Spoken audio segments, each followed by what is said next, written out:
Yeah, no doubt. We went into the game wanting to celebrate one of our best, and whether that was a win, that would obviously be a bonus. But we just wanted to play the right way. So come here and put on a performance that he would be proud of, with spirit, energy, and I thought we did that. So yeah, credit to the boys. We fought it out.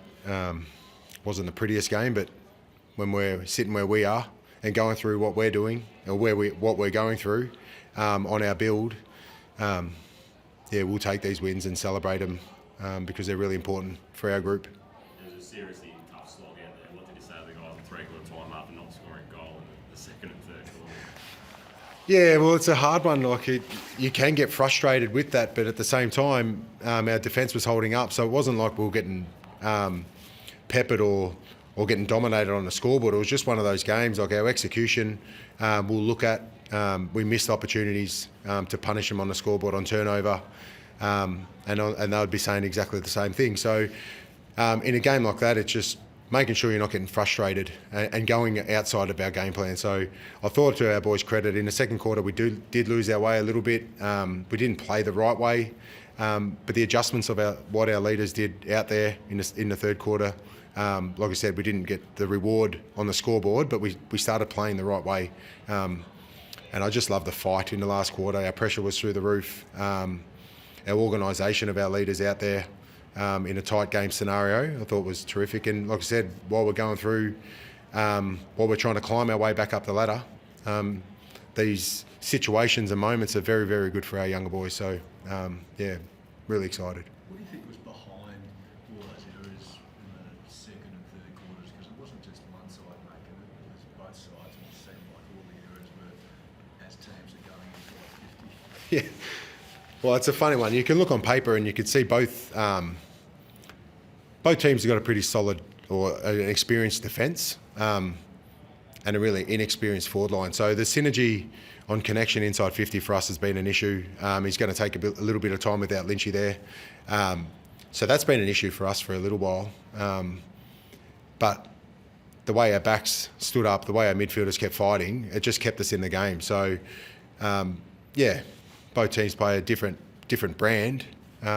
We just kept trying to fight and keep playing our brand and hope that we were on the right side of the ledger in the end, and we were. And like I said, we'll take the win and we'll move on. Can it be contagious when once mistakes start happening that everyone else kind of, the standards drop and everyone else go? Yeah, well, whether you say it's a standard, like I said, the effort and intent was there. It was a little bit slippery. Like, it is a tough game to play.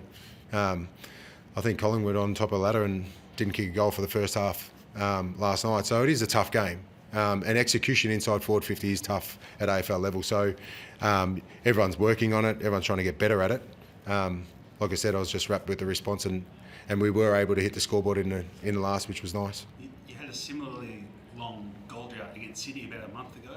Obviously, you didn't get the result that day, and today you sort of flipped the result. Was that a probably pleasing aspect as well? Yeah, no doubt. And like I said, when our offence wasn't working, our defence stood up. So whereas against the last few weeks when we did have a bad quarter on offence, our defence, and we got belted on defence and gave up way too many goals. So I liked the fact that it wasn't all parts of our game that went missing. Like our leaders inside, like Nank led the way, Taranto, Hopper, Prestia.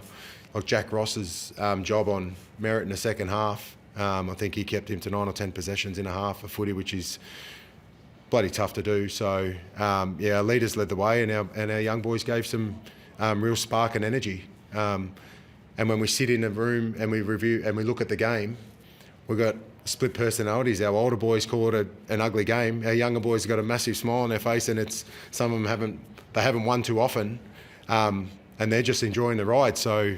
That's where our group's at. But like I said, as a coaching staff and as a footy club, we want to enjoy these wins and make sure the boys do it as well. One of those younger boys, Taj, made a pretty instant impact when he got on the ground. How did you see his performance? Yeah, which is awesome, and that is, and that's and Jonty Fall, took some big clunks, and obviously Simsy's a big man. He's helping Nank in the ruck, which is really tough to do in your first year. Lukey Trainer's playing wing. He's moved from half back, and I told him he was playing forward in the last quarter, and that's all he could think about is kicking goals and playing beside Jonty. So. Taj is obviously super talent. He's the spotlight's going to be on him because he is so good at footy. But we've just got to obviously temper that, and his game time was pretty low today. We'll start to build that.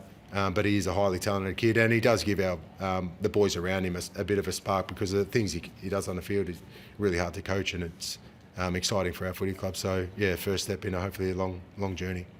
You mentioned Jonty. Do you have to, as good as some things you did, you have to take him aside in those situations, just take the set shot? yeah, I didn't actually see that. I didn't even know that was him. We were talking about structure and things because we were about to go 3 goals up or whatever it was, and then I realised the ball's on the ground. And but that's all learning. So it was one of those games. But like I said, we'll take it and we'll move on. Any injuries from tonight?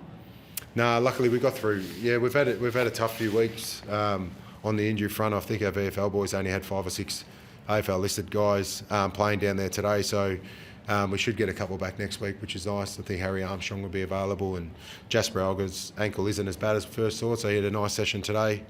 Kane McAuliffe and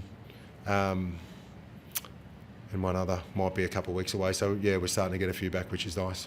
And just quickly, I mean, you lost your last 4 by an average of 11 goals. The season threatened to fall from underneath yourselves, but to get back on track tonight, is that like a real positive for the remaining part of the season? Yeah, well, no doubt. And our leaders have been terrific. And Broady led this last week. We had a really tough month. We played against good teams. Like they're all up in the top 6 in the comp, and so we've got to be realistic about that. So knowing that we've been through that, we just wanted to make sure that our spirit was still there and we can go and play with the right intent. And our leaders led the way all week to do so. And as I said, like the word will be that it was an ugly game, but for us it wasn't. It was a win that we needed. We did it in the right way. We won in a different way. And we'll look to move forward and have another good week and really test West Coast next week. Does it really matter how, sort of the aesthetics of the game? Like is tonight one of those nights where it doesn't matter how you win, you just win? Yeah, no doubt. And like wet weather footy's like that. Like if it is slippery and wet, at times you've got to win a different way, and it's going to be fingernail plays and pressure, and that's what I was really proud of. The second half, our leaders led the way, and like I said, our younger boys gave some spirit, but it was all around fight. So hopefully our supporters will be proud, and like I said, we'll move on and look to next week and hopefully get some nicer ball movement. Thanks, guys. Thank you.